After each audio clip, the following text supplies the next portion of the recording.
doctor gonna write? Together we will fight. Ilia Topuria will be fighting in Las Vegas June 28th, UFC 317 International Fight Week. You still don't know who you're fighting against? He says no, but it's going to be Islam or Charles. Those are the two guys he'll fight, either one of those guys. It's all dependent who wins the main event on Saturday. If Bilal wins, then Islam stays at 155 and fights Topuria. If Bilal loses, then Islam moves up to 170, takes on Jack Della Maddalena, and then in that case, Topuria takes on Charles Oliveira. Ilia Topuria did an interview a few minutes ago where he said the winner of this fight is going to determine whether he fights Islam Makhachev or Charles Oliveira on International Fight Week. Can you confirm that that's the stakes attached to this main event too? Yeah, there's a lot of moving parts right now, and yeah, that's pretty accurate.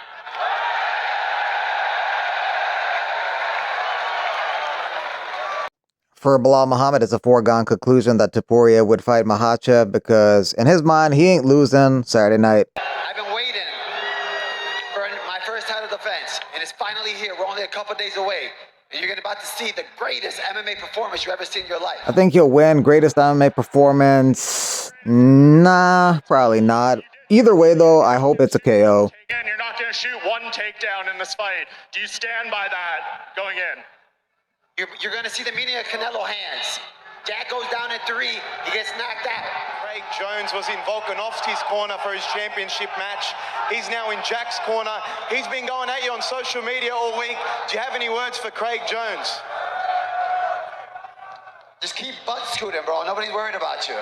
If he wants to do something, step up. Bilal, Jack says he's been called by the UFC to save the welterweight division. What's your message to Jack and fans that think it needs to be saved from you? He's going to need the ref to save him tomorrow. I'm on Saturday night, and I break him. He's going to need the ref to pull me off him. That's what he's going to need saving from.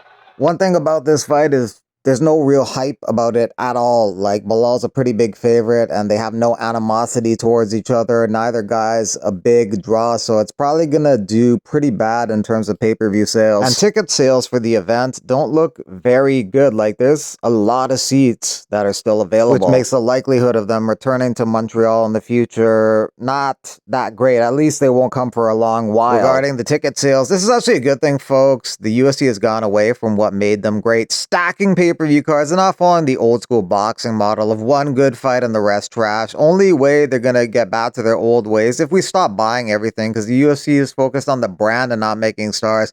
Not to mention, when they say over and over biggest gate sales, it doesn't mean they've sold more tickets in that particular venue. It represents the increase in ticket prices.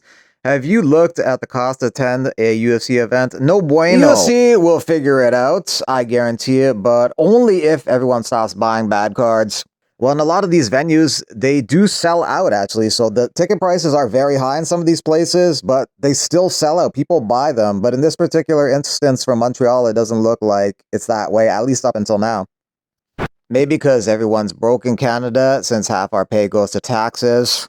That's one theory. Prices of a ticket are too high now. It's not worth going anymore. Nobody wants to spend $500 to fall asleep during the Bilal fight. Bilal, dreadful fighter to watch. Plain and simple. Also on the main card, Natalia Silva will be taking on Alexa Grasso. Hello, Canada.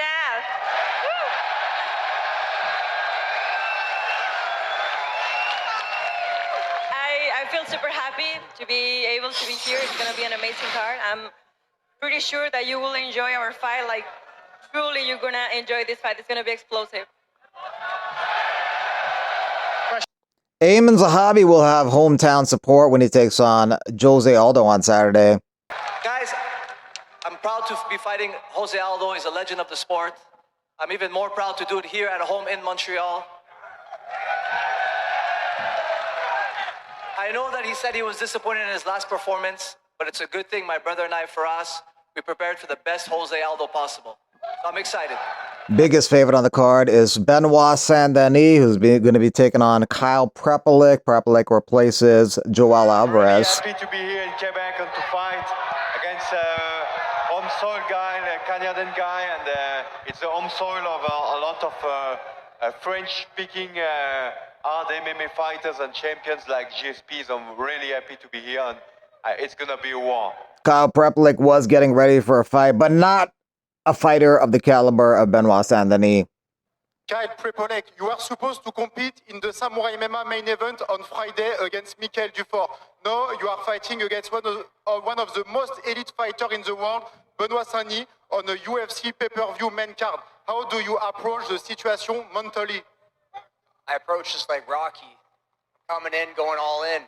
That's it. It's going to be a fight. It's going to be a war, and you're going to see a top Canadian tactician do work. Montreal, you've always been good to me every time I fought here. Bless you. Like Benoit was saying, it's going to be a war, and there's not much expectation from all you guys or whoever's against me, but I plan on stealing the show.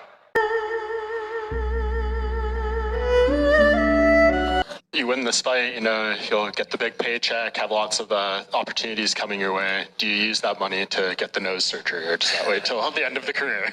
Yeah, maybe we'll see. Jack. Good one. When was the last time you got mad or angry at someone? I don't know. I try not to get mad too much. I can't even remember. That's a good... I don't know. Try not to get too mad at people. What would This guy asked me about my nose.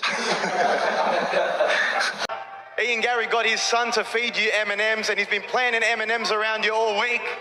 What's it like having a very vocal backup opponent, and has it been distracting? Were you tempted by the M&Ms at all? I don't think that's actually Ian's son.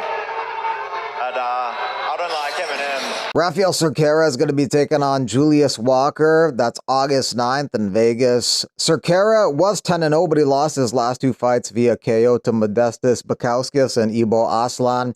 Julius Walker lost his UFC debut to Alonzo Menefield via split decision.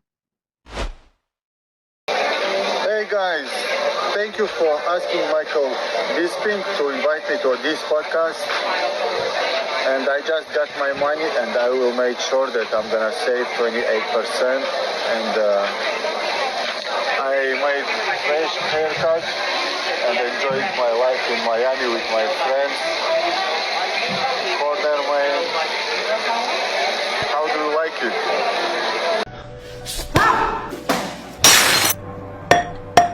I'm Pascal Kraus. This is Eric Newbreed Cope. Joe K-San.